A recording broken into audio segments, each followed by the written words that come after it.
Dans votre couple, avez-vous déjà ressenti ce vertige effrayant juste après avoir crié une insulte ou claqué une porte, alors que le silence retombe lourdement dans la maison? Ce moment où le souffle court, vous regardez la personne que vous aimez le plus au monde, comme si elle était votre pire ennemi. Tout ça pour une histoire de poubelle non sortie, de retard de 10 minutes ou d'un ton de voix mal interprété. On se sent alors minuscule, épuisé et surtout terriblement honteux. On se demande comment en sommes-nous arrivés là?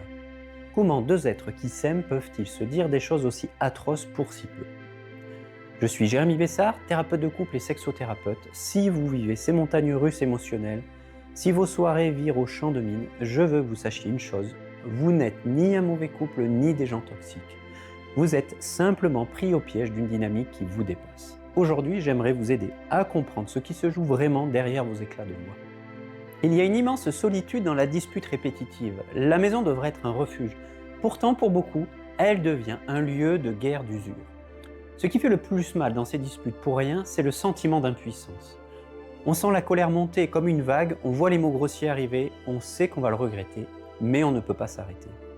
C'est ce que j'appelle l'escalade symétrique. Chacun répond à l'attaque de l'autre par une attaque plus forte jusqu'à l'explosion. Derrière les cris, il y a souvent une demande d'amour qui ne sait plus comment se dire. On crie pour être entendu, mais plus on crie, plus l'autre se bouche les oreilles. On finit par utiliser des mots blessants, non pas parce qu'on ne respecte plus l'autre, mais parce qu'on est à bout de ressources. Thomas et Sophie ont 2 enfants, et quand ils sont arrivés à mon cabinet, ils étaient au bord de la rupture. La raison, une dispute banale sur le menu du dîner qui avait fini en échange d'insultes devant les enfants.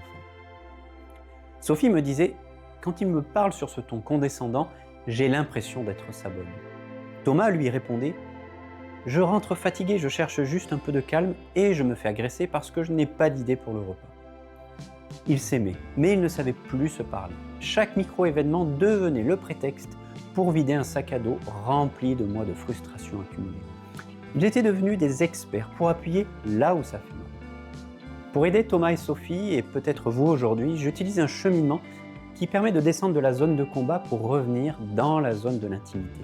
On commence avec la première étape, celle que j'appelle comprendre le passé, c'est-à-dire la prise de conscience.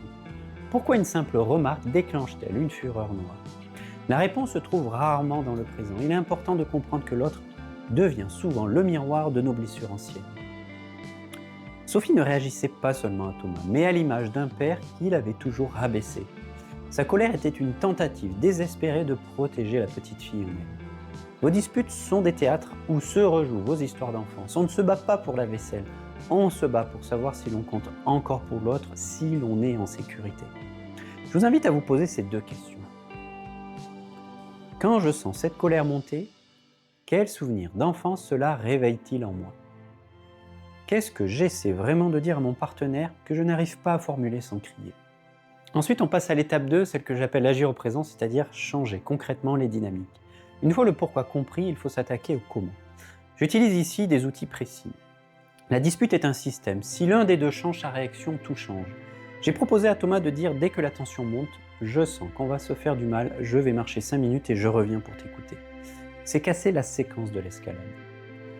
Au lieu de dire tu m'énerves qui est une attaque, il est important d'apprendre à dire je me sens impuissant quand on se parle comme ça, c'est-à-dire témoigner avec vulnérabilité. Il est important également d'avoir un temps de parole sécurisé, 10 minutes chacun, sans interruption, pour exprimer son besoin profond. Et on termine avec l'étape 3, celle que j'appelle construire l'avenir, c'est-à-dire l'ancrage durable. Le but est de savoir transformer le conflit en outil de croissance. Mon objectif n'est pas de vous rendre dépendant de la thérapie, les actions d'aujourd'hui doivent devenir les habitudes saines de demain.